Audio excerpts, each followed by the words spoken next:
Completing the safety assessment.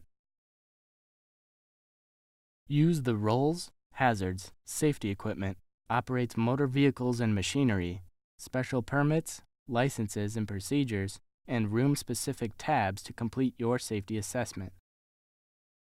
Click on each tab in the menu bar and go through the folder contents to choose learning modules and resources to add to your safety training profile. Each of these tabs, with the exception of the room-specific tab, function in the same way. Click on the tab in the menu bar.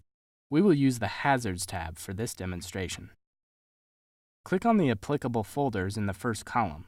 The folders you select will appear in the second column. Use the arrow icon by each folder to expand or collapse the folder to view its contents. It's best to expand the contents of one folder at a time to find learning content related to a folder. Learning content appears as italicized text. Use this column to select the content you would like to include in your safety training profile. Place a check mark in the box next to the learning content. Once you've made your selection, use the arrow to collapse the folder. Notice how the boxes next to the folders fill as you make your selections.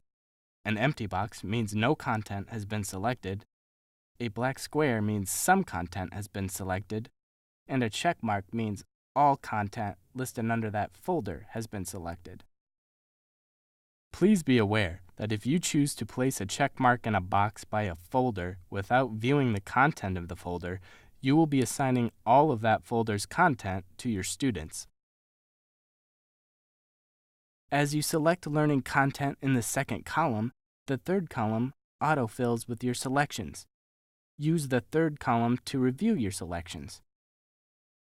You may deselect individual items or entire folders from the second or third column at any time by removing the check mark from the box next to the item or folder. After you have finished your selections, click the Save button before leaving the tab.